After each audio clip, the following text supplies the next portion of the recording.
소망 나의 예수 그로 인해 오늘이 하루 속에서 주만 예배하리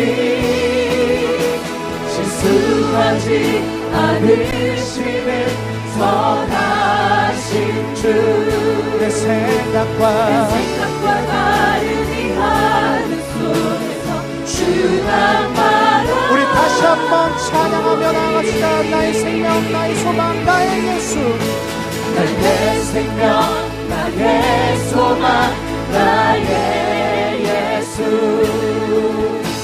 그로 인해 오늘 이 하루 속에서 주만 예배하리 실수하지 않으시는 선하신 주 내 생각과 다른 이 하루 속에서 주만 바라 그 신실하신 주님이 오늘도 일하고 계십니다. 주가 일하시네 주가 일하시네 주가 일하시네 주께 아끼지 않는 자에게 오 주가 일하시네 주가 일하십니다. 아멘 신뢰하며 걷는 자 주가 일하십니다. 주가 일하시네 주가 일하시네 주가 일하시네 주께 아끼지 않는 자에게 주가 일하시네 주가 일하시네 주가 일하시네 신뢰하며 걷는 자에게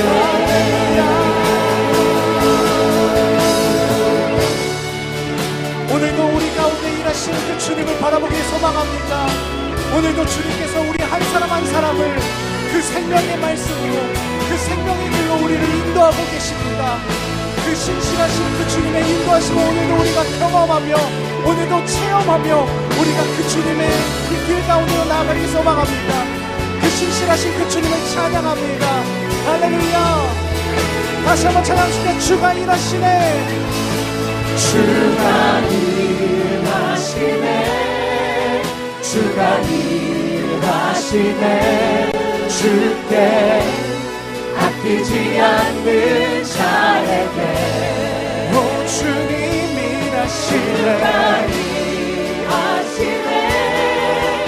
주가 일하시네 신뢰하며 걷는 자에게 주가 일하시네 주가 일하시네 주가 일하시네 주께 아끼지 않는 자에게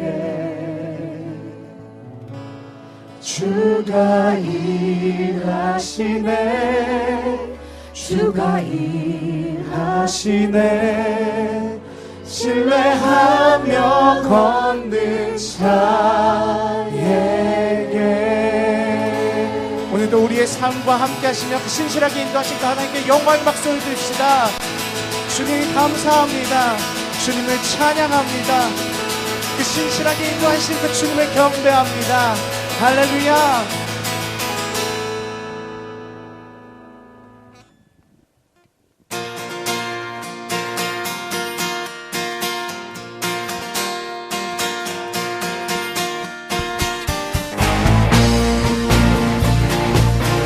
이제 우리 다 같이 자리에서 일어나셔서 우리 함께 주를 찬양합시다.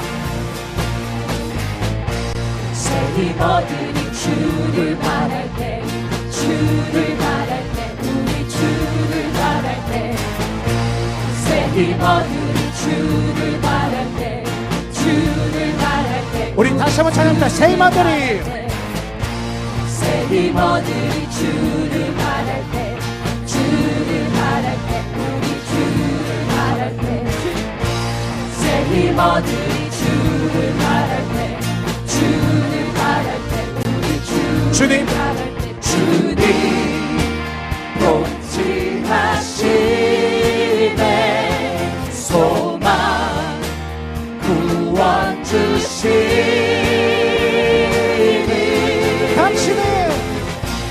당신은 영원하신 주, 내 영원하신 주, 지치지 않으시는 주, 약한 자 방패 되시며 약한 자 방패 되시며 위로자 되신 주, 독수리 같은 힘주.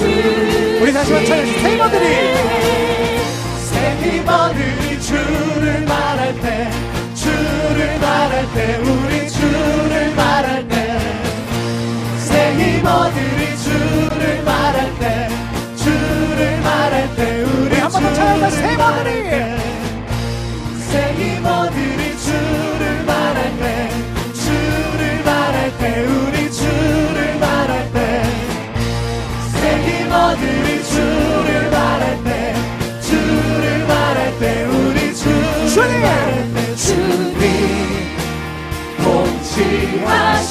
통치하시네. 소망 구원 주시는 구원 주시네. 아멘. 당신은 영원하신 주, 내 영원하신 주 내 영원하신 주, 지치지 않으시는 주님, 약한 자 방패 되시며 위로자 되신 주, 독수리 같은 힘주. 주님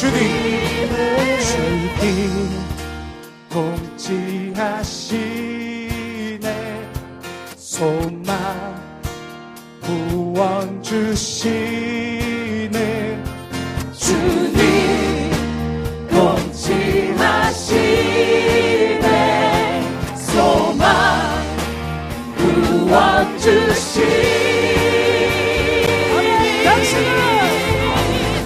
당신은 영원하신 주, 내 영원하신 주, 지치지 않으시는 주, 약한 자 방패 되시며 위로자 되신 주, 독수리 같은 다시 한번 당신은 영원하신 주, 당신은 영원하신 주, 내 영원하신 주, 지치지 않으시는 주, 약한 자 방패 되시며 위로자 되신 주, 독수리 같은 힘 주시네. 우리의 힘과 지혜가 되신 하나님께 영광을 말씀해드립시다. 주를 바라볼 때에 총수리와 같은 새 힘을 주시는 그 신실한 하나님을 찬양합니다. 할렐루야.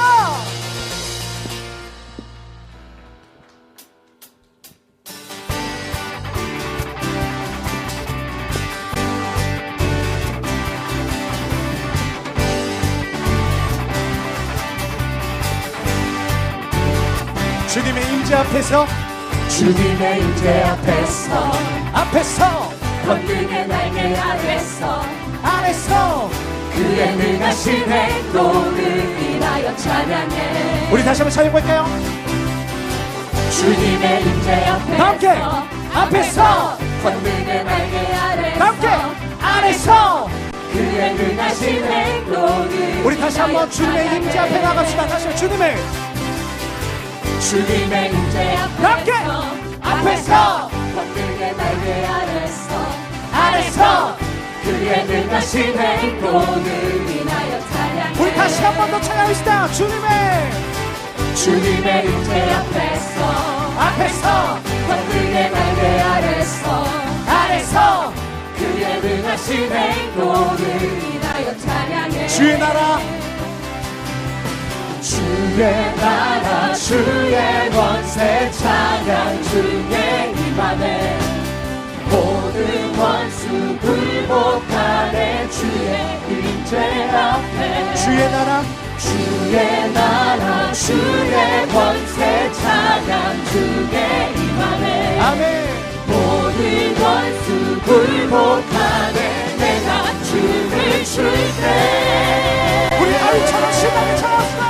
다윗처럼 춤을 추면서 전심으로 주를 즐거워하라 모든 만물들아 찬양하라 영원히 다시 한번 다윗처럼 다윗처럼 춤을 추면서 전심으로 주를 즐거워하라 모든 만물들아 찬양하라 영원히 할렐루야.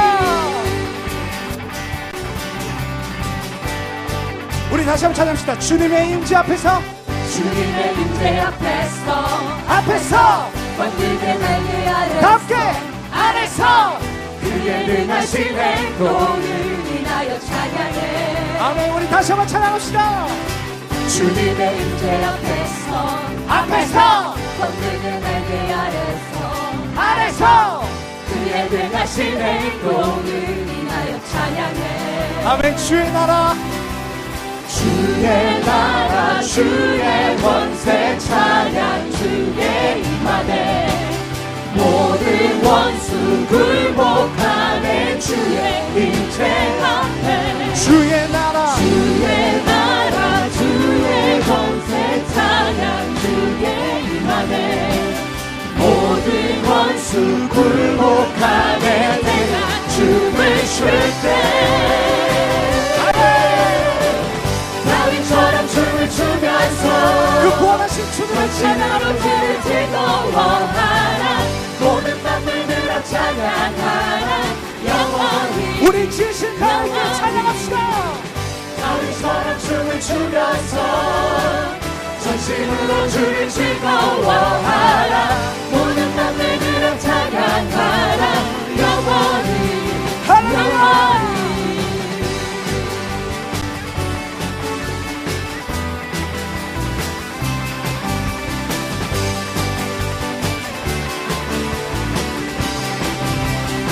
주님을 찬양합니다. 주님을 우리는 전심을 다해서 우리의 목소리와 우리의 모든 힘을 다해서 주를 찬양합니다. 할렐루야. 주의 나라 주의 권세 찬양 주의 임하네 모든 원수 굴복하네 주의 임재 앞에 다시 한번 주의 나라 주의 권세 찬양 주의 임하네 모든 원수 굴복하니 내가 춤을 출때 다윗처럼 춤을 추면서 전심으로 주를 즐거워하라 모든 만물들아 찬양하라 영원히 다시 한번 다윗처럼 춤을 추면서 전심으로 주를 즐거워하라 모든 만물들아 찬양하라 영원히 우리 다시 한번 다윗처럼 춤을 추면서 전심으로 주를 즐거워하라 모든 만물들아 찬양하라 영원히 다윗처럼 춤을 추면서 전심으로 주를 즐거워하라 모든 만물들아 찬양하라 영원히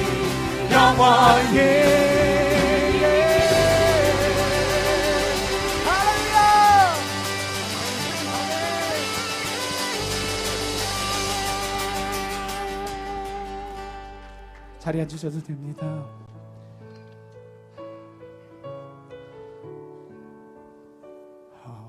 우리 마지막 찬양을 이 찬양으로 하기 원하는데요. 이제 벌써 2019년이 이제 다 끝나가고 있습니다. 우리를 지금까지 인도하시고 또 돌보신 그 하나님의 은혜를 생각하며 우리 함께 이 찬양 함께 부르기 원합니다.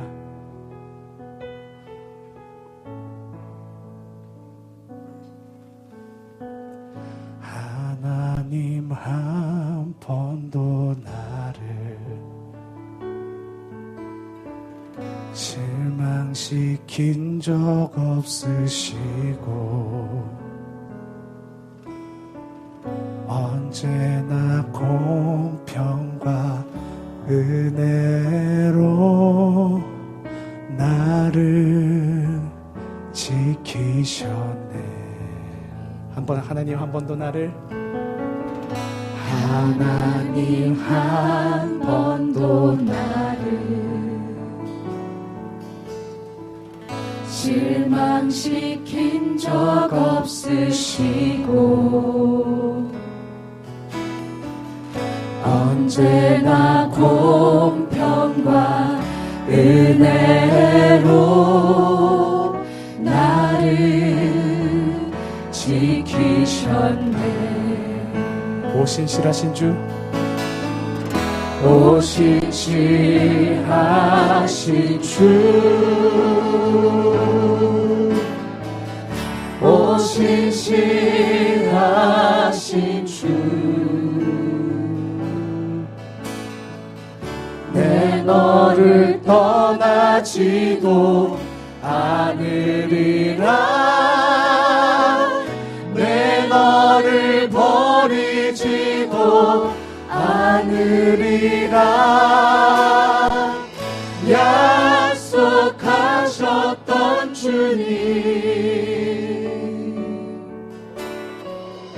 그 약속을 지키사 이후로도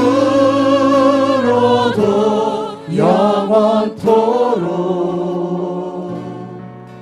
나를 지키시리라 확신하네. 우리 자매들과 하나님 한 번도 나를 하나님 한 번도 나를 실망시킨 적 없으시고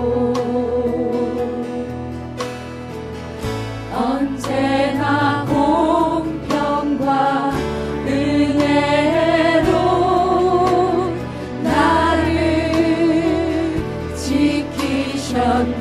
우리 형제들과 함께 고백해볼까요? 지나온 모든 세월들, 지나온 모든 세월들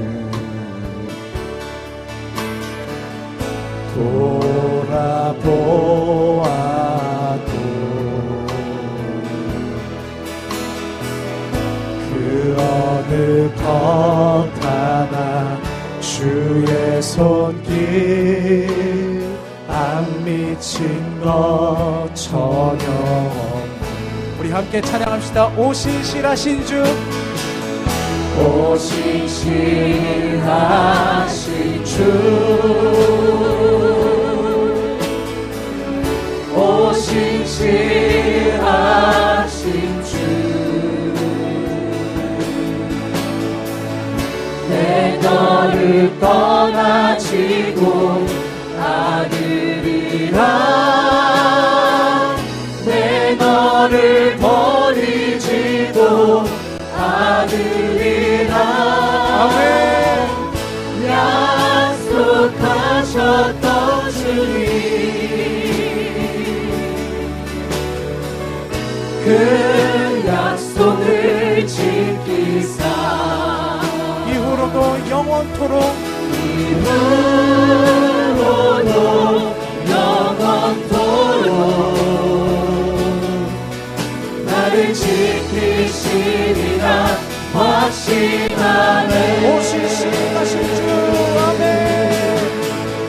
오 신실하신 주, 신실하신 주, 오 신실하신 주, 내 너를 떠나지도 않으리라. 내 너를 떠나지도 않으리라. 내 너를 버리지도 않으리라. 약속하셨던 주님, 그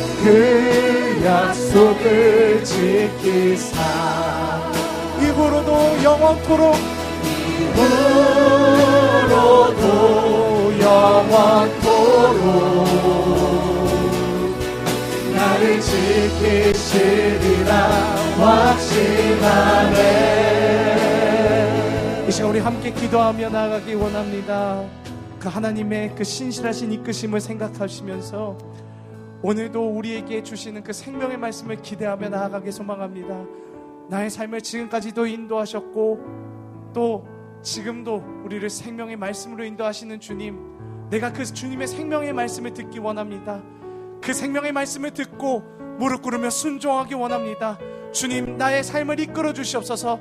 주님, 순종함으로 나아가는 그런 삶을 살아갈 수 있게 해달라고 이 시간 우리 주여 한번 부르짖고 통성으로 기도하며 나갑시다. 주여, 주님, 우리가 순종함으로 주의 말씀을 듣기 원하옵니다. 주님, 이제는 나를 죽고 용서 교재 혹시 못 받은 분 손을 들어주셔요. 다 받으셨나요? 뒤에 있으니까 손 들어주시면 배달을 하도록 하겠습니다. 72쪽에 요한 1서로부터 74쪽에 고린도후서 11절, 5장 11절, 2장 11절까지 제 손을 보세요. A조 한 절, B조 한 절 교독할 때 따라해 볼까요? 사랑, 사랑의 하트 표시를 하면서 A조부터 큰 목소리로 봉독해 주시도록 하겠습니다. A조 시작.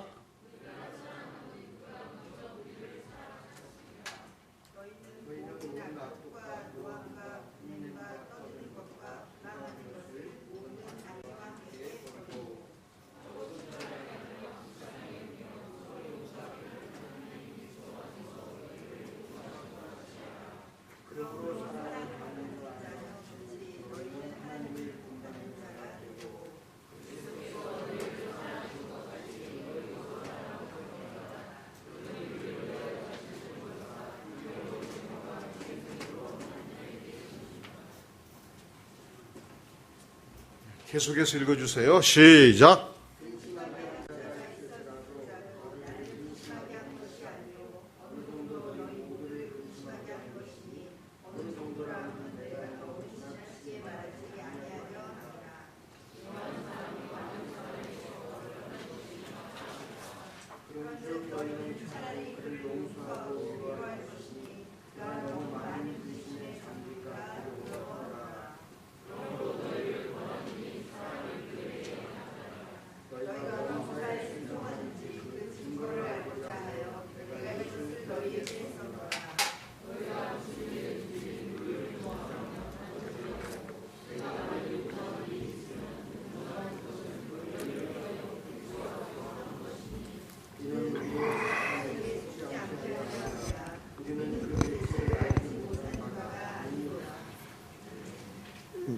아멘.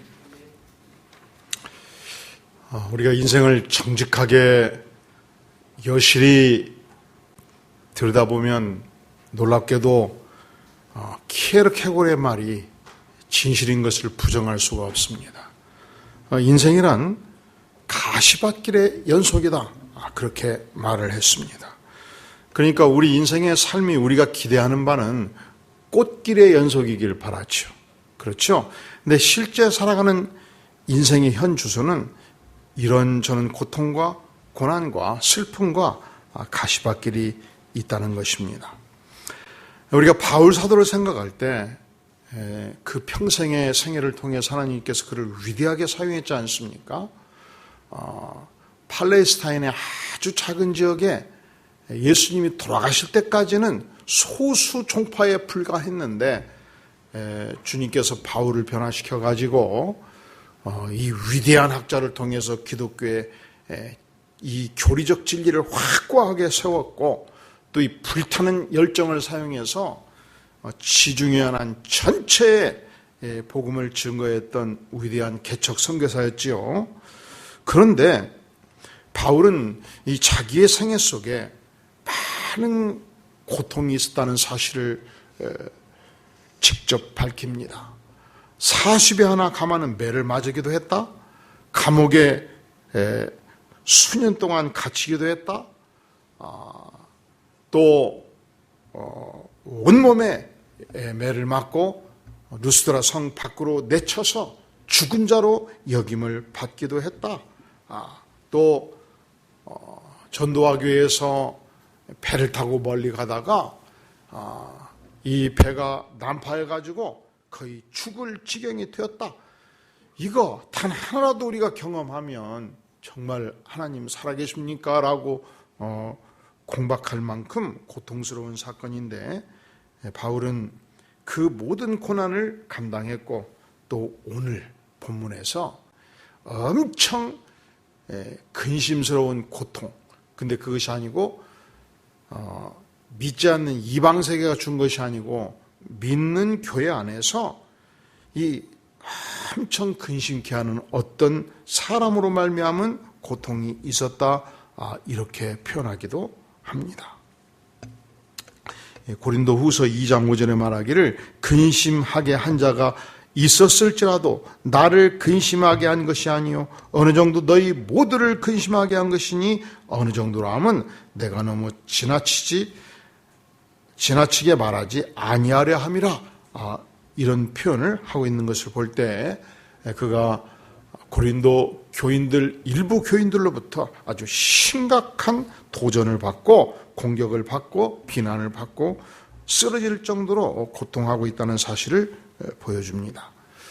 제가 존경하는 홍정길 목사님이 한참 목회를 할 때 반포 지역에서 한 10대 명 모여서 교회를 시작해가지고 어리니까 한 5천 명까지 목회를 했습니다. 그런데 교인 중에 한 분이 중동 중고등학교 설립자 가족이었는데 부부가 이 교장이고 이사장이고 그랬는데 중동 중고등학교가 그 당시 말하자면 부도가 나게 된 거예요. 도저히 이끌어갈 수 없게 된 거예요. 그래서 제가 부목사 시절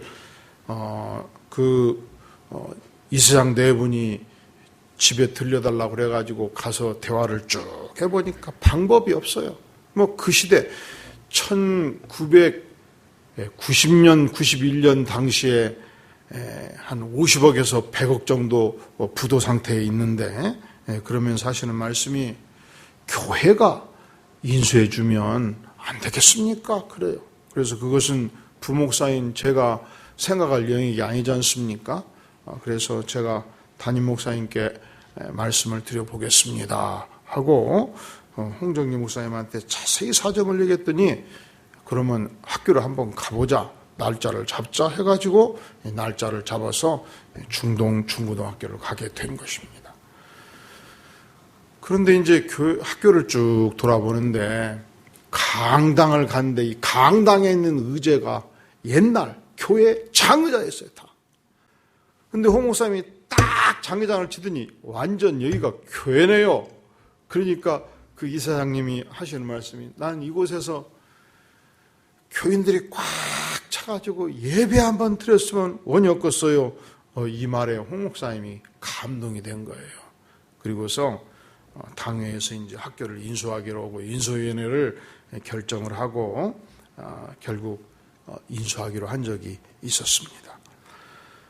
그 당시 남서울교회가 한국 교회에 선진적인 목회 사역을 많이 했고 또 이 교회를 통해서 파이디언 선교회가 출범했고 또 프리셉트 성경연구원이 힘차게 자라가고 있었고 코스타 국제사역이 진행되고 있었고 또 장애자 사역 비련학교를 추진하고 있었고 여러 가지 사역을 펼치고 있었습니다.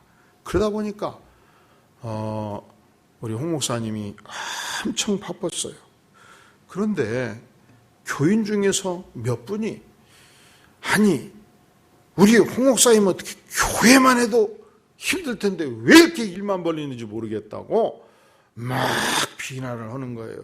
그러니 이 양반이 그 소리를 듣더니 눈을 꾹꾹 하시고 기도를 하시더라고요. 그런데 어느 날 단에 서가지고 아주 힘있게 설교를 하시는데 오늘 교회에 두 종류의 성료가 있습니다. 목사를 위해서 목숨 걸고 기도하는 성도가 있고, 목사가 무릎 꿇고 목숨 걸고 기도하지 않으면 살 수 없게 만드는 성도가 있습니다. 그런데 두 번째 교인이 저는 누군가를 알았지요. 그래서 이제 저 양반이 많이 고통이 있구나. 그리고 간절히 참 그 영혼을 위해서 기도하고 또 많은 사랑으로 품고 대하는 모습을 제가 보면서 많이 감동했던 세월이 있었습니다. 그러니까 바울 사도도 고린도후서 2장 5절과 같은 고백을 할 때 그 심령에 아주 속이 푹 썩는 고통이 있었다는 거예요.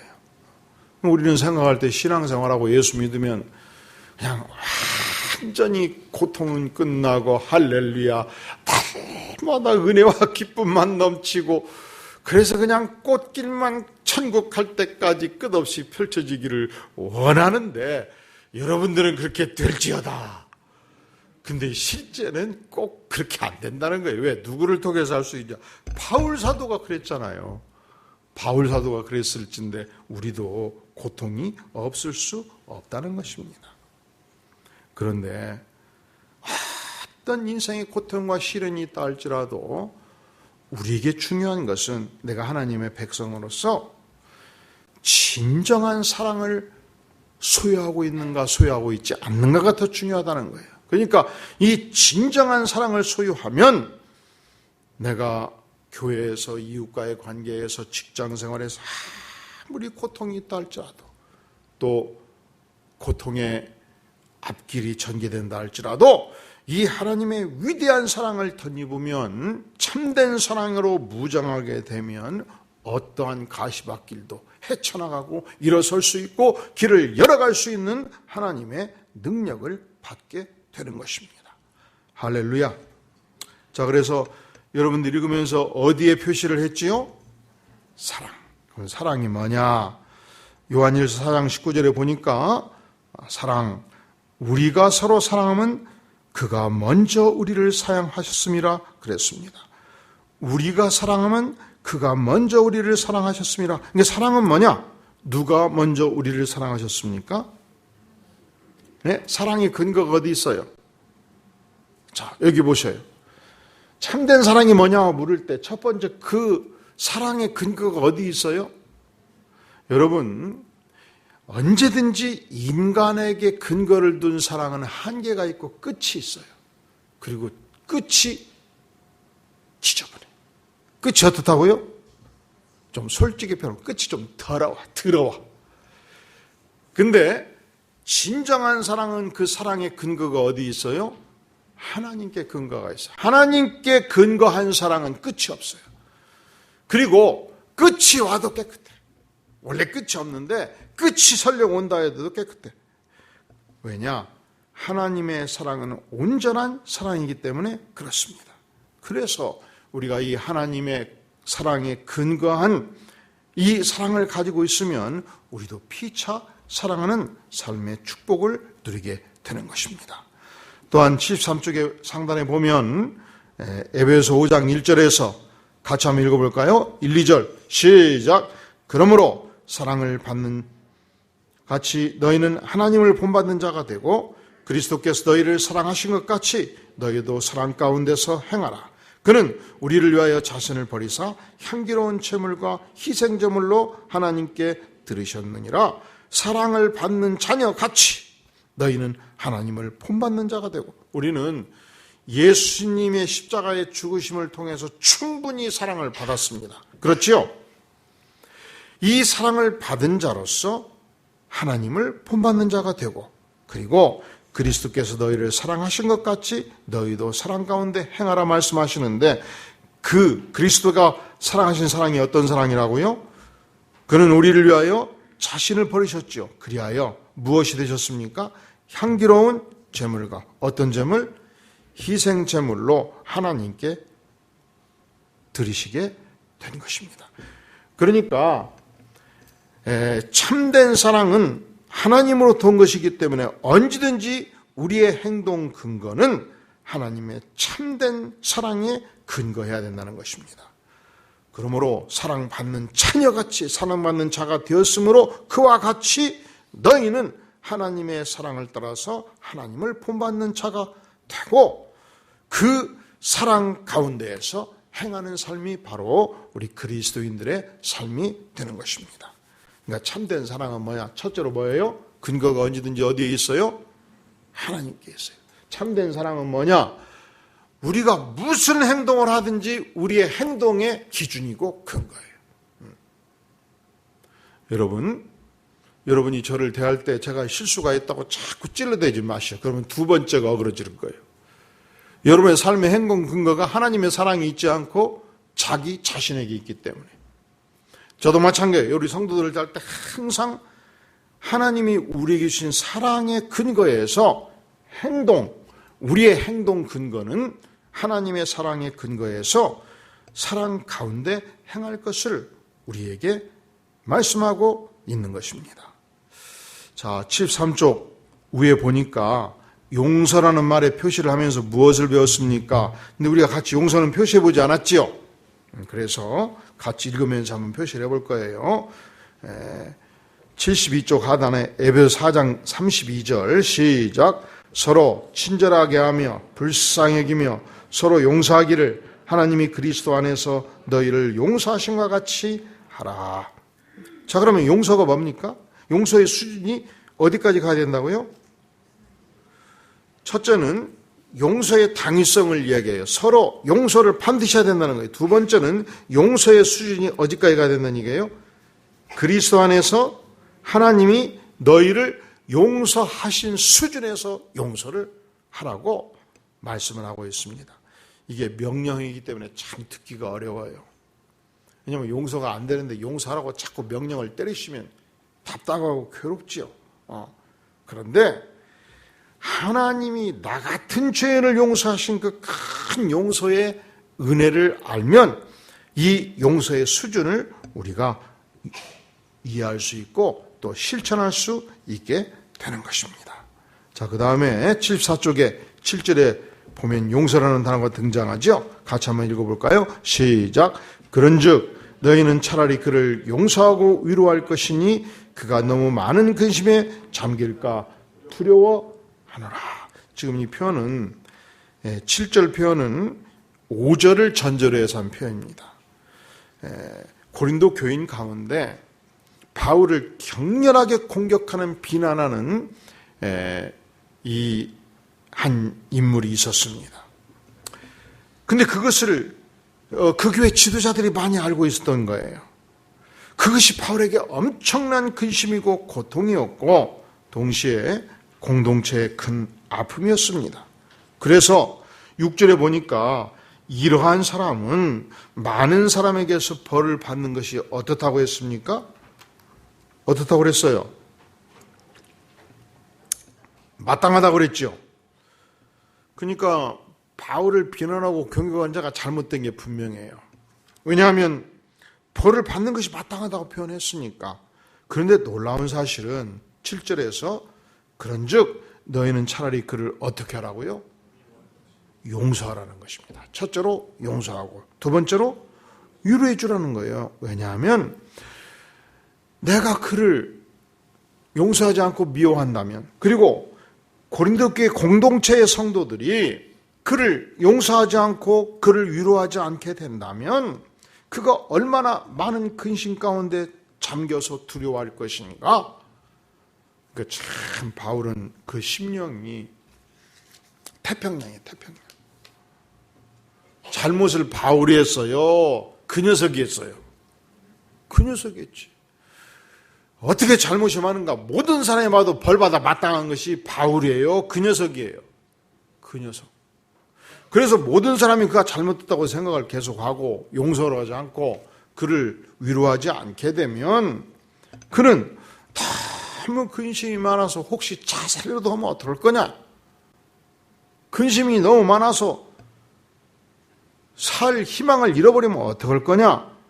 그러니까 그를 용서하고 위로하는 것입니다. 이것은 바울 사도가 하나님 앞에서 가졌던 용서의 깊이가 어느 수준인가를 보여주고 그가 가졌던 사랑의 수준이 어느 수준인가를 보여줍니다. 그래서 8절 그러므로 너희를 권하노니 사랑을 그들에게 나타내라. 그래서 그 인물은 한 사람으로 끝나지 않고 이 반역하는 사람 주변에 함께 의견을 동조하는 사람들이 함께 있었던 만큼 그들로 복수로 표현하고 있어요. 8절 그러므로 너희를 권하오니 사랑을 누구에게 그들에게 전할 것을 간절히 부탁하고 있는 것입니다. 용서는 무엇인가? 용서받을 만한 가치가 있는 자를 용서할 뿐만 아니라 용서를 받을 만한 전혀 가치가 없는 사람조차도 용서할 것을 성경은 우리에게 요청하는 것입니다. 이것이 바로 성경이 보여주는 용서의 수준입니다. 자, 그리고 용서라는 단어가 등장할 때 가위표를 표시하고 우리 10절 같이 한번 크게 74페이지 10절 시작. 너희가 무슨 일이든지 누구를 용서하면 나도 그리하고 내가 만일 용서한 일이 있으면 용서한 그것은 너희를 위하여 그리스도 앞에서 한 것이니 무슨 일이든지 누구를 용서하면 나도 용서하겠다는 거예요. 내가 만일 용서한 일이 있으면 용서한 그것은 너희를 위하여 그리스도 앞에서 한 거라는 거예요.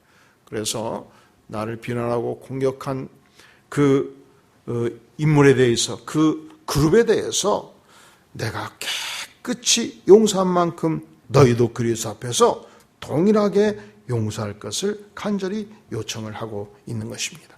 이것이 바울 사도가 기대하는 참된 사랑의 수준이죠.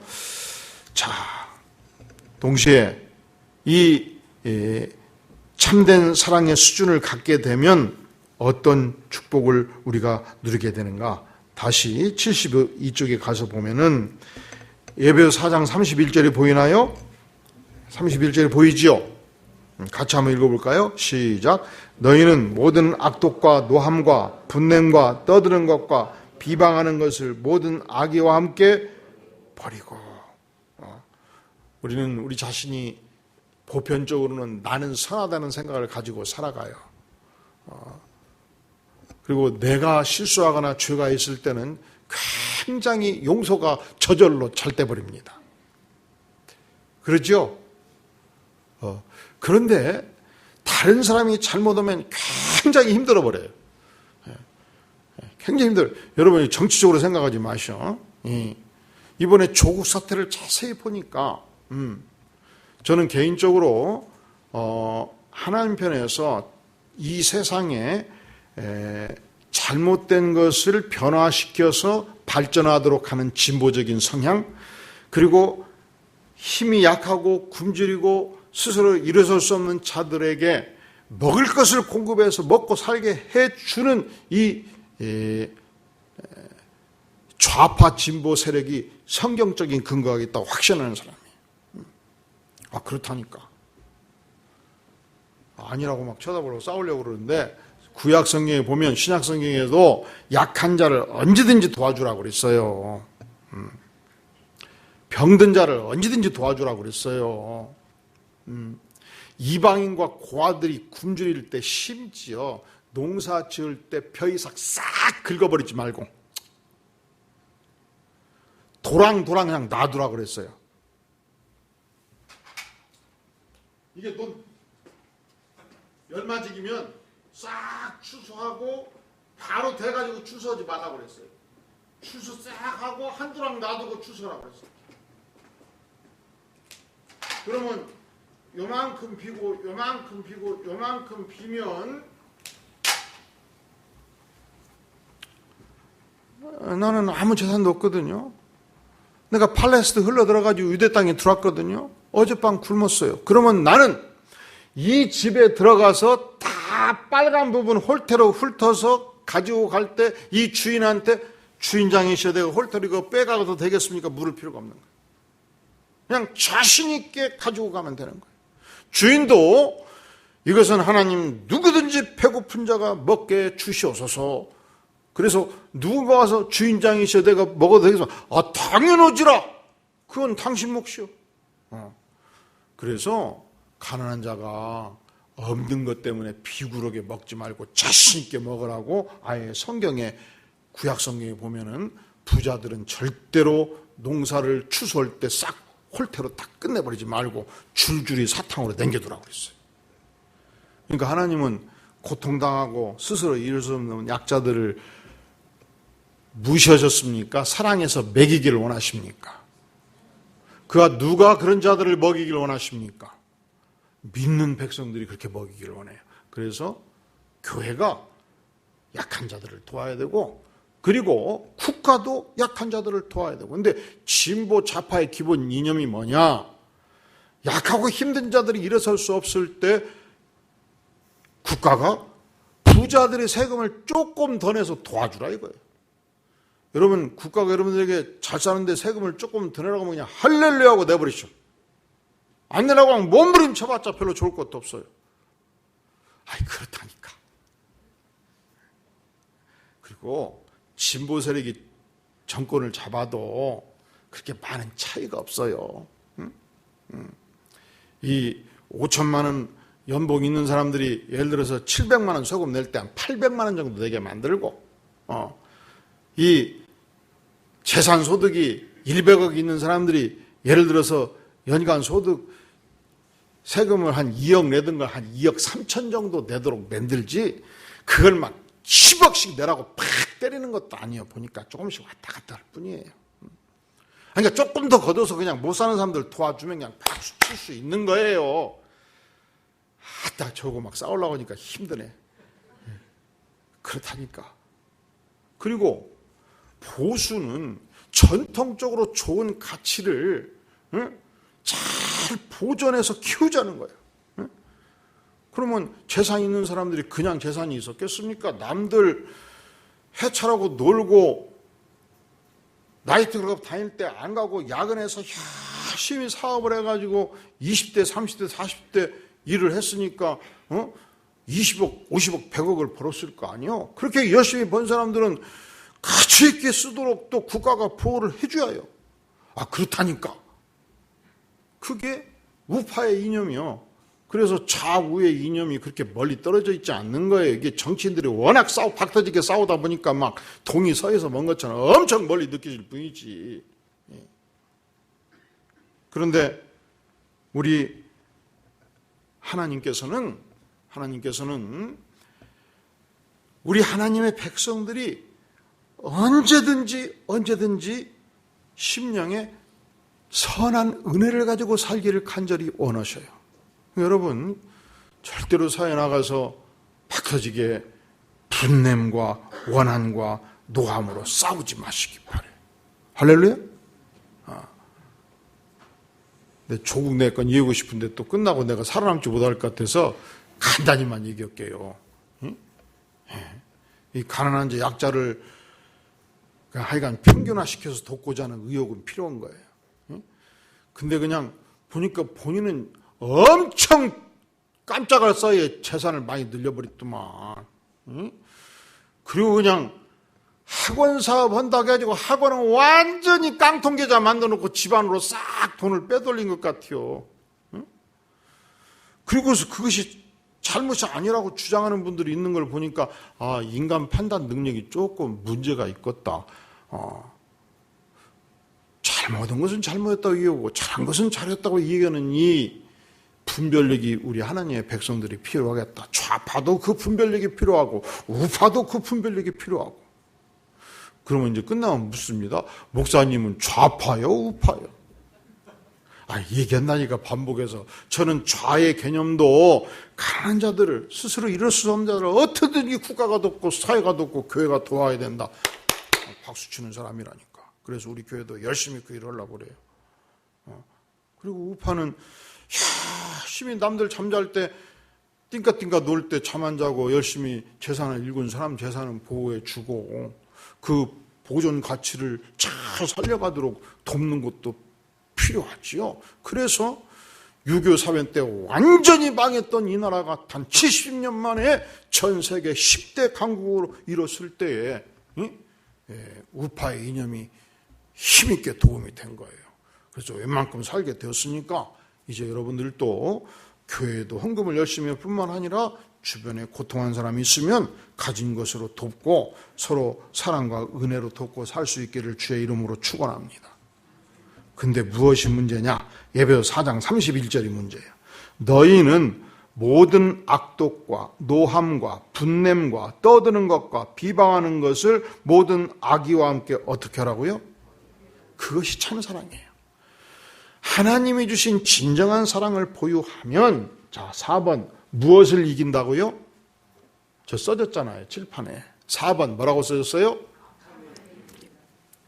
악함을 이기는 힘이 있어야 돼요. 성경을 인간이 하나님의 형상으로 창조된 부분은 선하다고 말씀하죠. 동시에 우리가 아담의 후손으로서 영혼 깊이 병들어 있는 죄악이 있어요. 그래서 우리 안에서 악독이 있고 노함이 있고 분냄이 있고 떠드는 것이 있고 비방하는 것이 있어요. 이 모든 것을 악의와 함께 십자가에 못 박을 때 우리는 참된 사랑을 나타내는 축복의 삶을 살게 되는 것입니다. 자, 그리고 마지막으로 74쪽에 11절 크게 한번 같이 읽어볼까요? 시작. 이는 우리로 사단에게 속지 않게 하려 함이라. 우리는 그 계책을 알지 못하는 바가 아니로라. 여러분, 우리가 참된 사랑을 소유하지 않으면 우리 안에서 악함과 분노가 나올 수 있고요. 우리가 참된 사랑을 소유하지 않으면 사단이 우리의 심령을 먹어버립니다. 그래서 사단의 계책을 알지 못하고 사단에게 패배하는 삶을 살 수가 있는 것이죠. 따라서 사실은 우리가 금요일마다 이 용서의 말씀을 나누다 보니까 창세기부터 계시록까지 그렇게 많은 말씀이 있는지 여러분 몰랐죠? 아직도 안 끝났어요. 그래서 지난날의 세월송에서 내 마음속에 맺혀있는 모든 원한과 용서하지 못하는 관계를 풀어내며 하나님이 부으시는 그 순간까지 우리의 심령이 명경지수 앞에서 깨끗함을 유지하는 축복의 삶이 될 수 있기를 간절히 바랍니다. 자, 76쪽 하단에서 5째 줄에 보면 한 아버지가 성장하는 아들에게 쓴 편지 나와 있습니다. 제가 일부 읽어드릴까요? 사랑하는 아들에게, 아들아, 나는 부모님을 실망시키는 행동을 후회하면서도 늘 잘못된 선택만 하며 인생의 대부분을 살았단다. 정작 붙들고 싸워야 했던 진짜 앞으로는 그냥 방치한 채 말이다.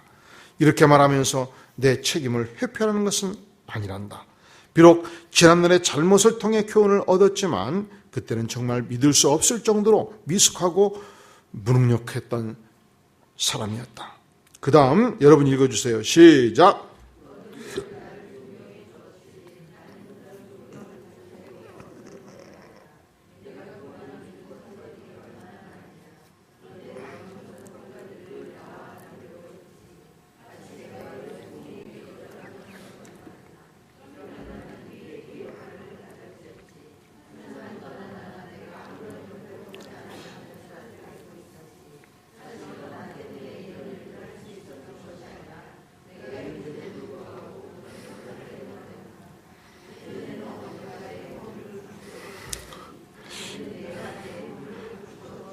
계속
여기까지. 이런 아버지를 둔 아들은 좀 행복하겠지요? 그렇지요? 우리도 살면서 맺힌 부분이 있으면 대상이 아들이든지 손자든지 이웃이든지 관계없이 용서를 구하고 또 용서하는 참된 사랑을 실천하는 복된 백성 될 수 있기를 주의 이름으로 축원합니다. 이 시간 함께 몇 가지 기도하기를 원합니다.